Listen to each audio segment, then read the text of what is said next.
In this wonderful cardboard box, I've got a Team Corally RADIX 6. We're gonna get this thing opened up and check it out. Guys, let's get to that table. There we go. At least I didn't get the bottom side of the box, right? All right, let's get it out. Well, maybe I should have opened up the bottom side of the box. Check out them arms. Okay, let me pull it out.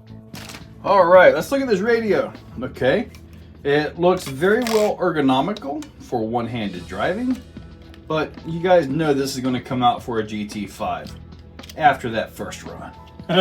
Like quick. It comes with a cat pack and instructions on how to install a cat pack and an antenna tube. Let's get this thing off of here. Got the holders for the body clips. There's only 2.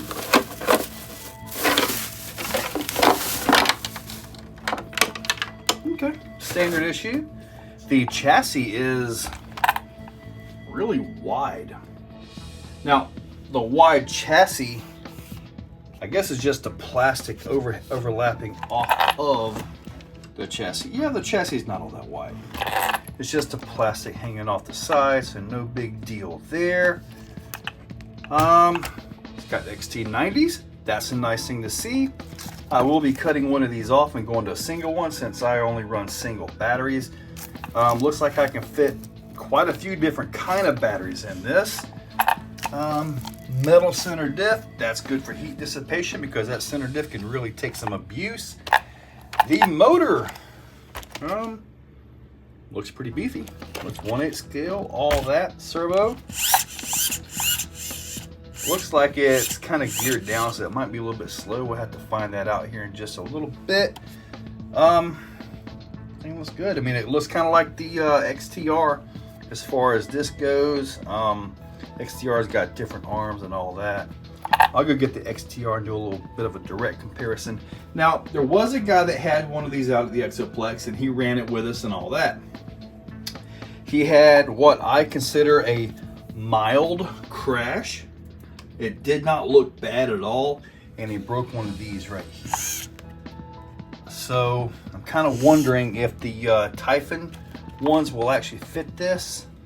I mean, it looked pretty darn close to the same length. We'll have to find that out.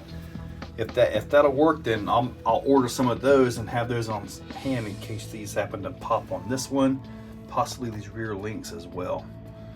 But pillow ball design on that looks good. Got the spiral locks on the CVDs. Let's see. Okay. I'm gonna go ahead and go get the Kronos and do a little side-by-side comparison with that real quick. Here we go. Now, appears to be very much the same design, servos, all that looks good. Transmission, it's just the Kronos XTR. So we got some carbon down in there as where there's none over here. So, I mean, this is a monster truck, monster truggy. And obviously a racer buggy right here, so very different as far as that goes. I believe this has the same internal gearing as this, and the reason this has no motor or system in it right now is because I never put one back in it from when I did the Max 8 system. So maybe I need to power this back up, you know. But anyway, we got a raw 500 in that one as well.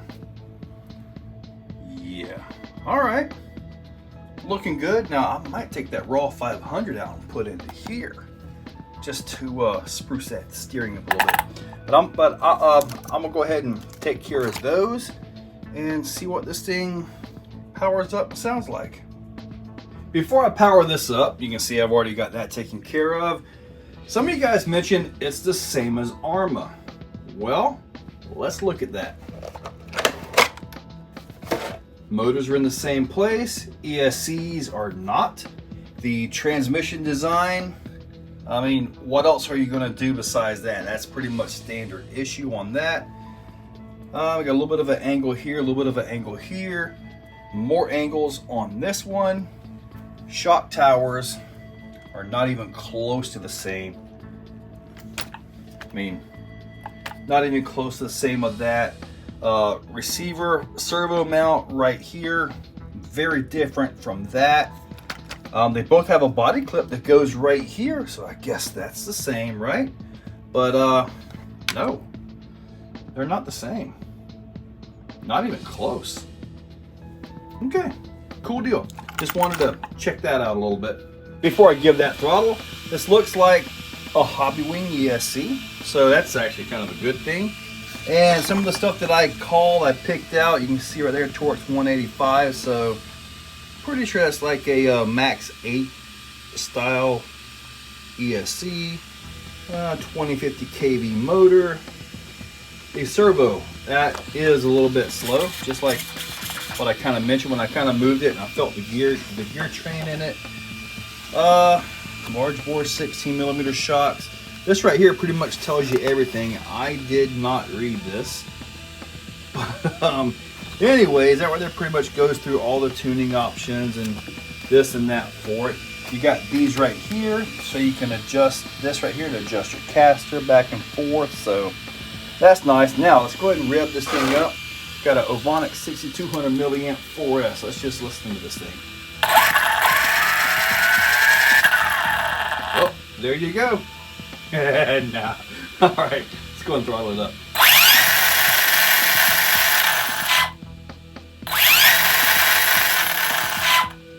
Okay, the punch seems to be set kind of mildly on the ESC. It doesn't kind of just pop right up and go. When you turn the punch up, that's when you'll get that. A little bit of tire expansion, so this may actually be fast on 4S. So that's actually pretty darn good. But yeah, with this right here being pretty much a Max 6, probably tune it with like a 1080 tuning card, like what the other Hobbywing ESCs do. So, and there is no gyro on the steering. So when I take this thing out for a drive in the next video, you guys are going to see some awesome steering, awesome driving ability, because I won't have the gyro to help me. Oh, the diff feels like it's got pretty thick diff oils in it. Usually on my racers, if I set up a dedicated racer, I'll only run maybe 3,000 to 5,000 diff oil. You know, let that stuff work and differentiate all it can. But anyways, that's pretty good. Let's go ahead and spin this thing up on 6S. Why not? 5200 milliamp power Hobby 6S. I need more of these batteries.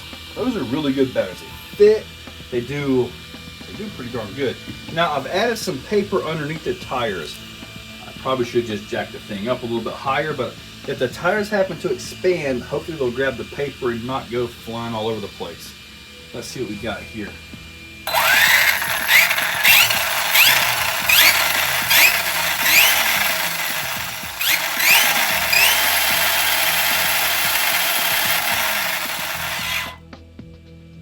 Alrighty then. Alright, the tires did not go nuts. That was a good thing to see. Very nice. As far as the steering links go, you can see the Typhon right there. And yes, they do measure out the exact same. So that's a great thing that we can get a Typhon suspension link for there. Typhon link for the back, because these are all nice and adjustable. That's a nice thing. But there's something else I noticed. Both of them were like this right here. So, and I kind of think they're supposed to be all the way in. I mean, got that. What I did was I put this one all the way in right here. Seems like it's going to be okay. The dog bones, let me get the light on for you. When tightening those up, the dog bone end goes further into the outdrive.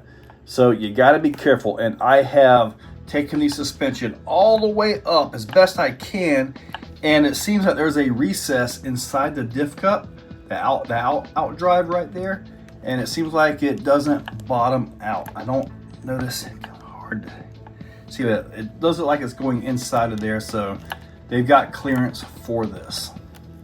Bringing those in also affects the toe of the vehicle. So let's look and see how that affected it. Now we've got toe in, so that is not going to be optimal for performance. Typically speaking, we run a little bit of toe out on these. It seems to help them corner. So what I think I'm going to do is I'm going to have to back them back out for the first run or so. And at least until I can get a set of those, so I can have that be adjustable back there, so I can get all that set up, because I'd rather have them nice and tight like that. Now, the way these are set up, you can use what I would recommend is to get some washers and actually use the washers so you can pull those up tight and actually set, you know, camber and stuff like that. Same way with this one right here. But yeah, I guess I want to back them back out for now, at least to get that first run in. The back end is pretty normal. It does have a bolt pin right here, which is actually pretty nice. Got your adjustments up here. I got to get some adjustable links right here. Got to get those taken care of. But look at the wheel hex. See how wide that is? Look at the wheel hex on the Arma. See how narrow that is? That's actually caused me issues as far as testing out certain wheels and tires on this, because the hex on the wheel will be deeper than what this can run. So this right here doesn't have that limitation. I like that. Well guys, so what do you think? I'm looking forward to getting this thing outside. With my terrain, that track out there, these tires I think are actually going to be perfectly fine. I mean, they're aggressive, they're cleaty. Are they as cleaty as the Proline Badlands? Of course not.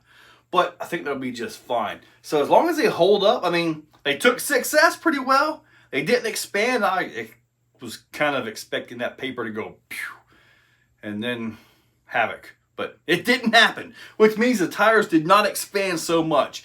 Now, the servo, that's, maybe it'll be like the Losi Hammer Ray, that the servo is kind of junky looking, but it turns on a dime. Got to find out. But anyway, hopefully you guys liked the video, did the comparison with the Arma Typhon, because, well, I've already heard comments that it's the same thing, which it's clearly not. So clearly not. It's a smaller version of the Kronos XTR. Aha! Well, anyway, guys, hopefully you liked the video. I'll put a link to this down below.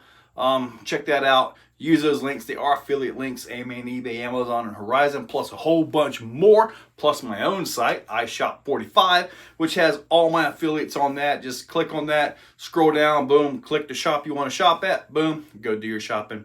Simple as that, easy way. They're all in one place. So, but anyway, guys, make sure you check that description, hit that subscribe, click that like. Guys, thank you all for watching. If you're still watching, you are top shelf. You are the cream of the crop, the pick of the litter. You are phenomenal. Thank you for watching to the end of the video. It means a lot to me. Now, down below, there are links for the products you see, also for channel memberships if you guys want to be a part. Channel members get early viewing on pretty much everything that I can. So guys, check that description. There's a lot of info down there. Thank you all for watching.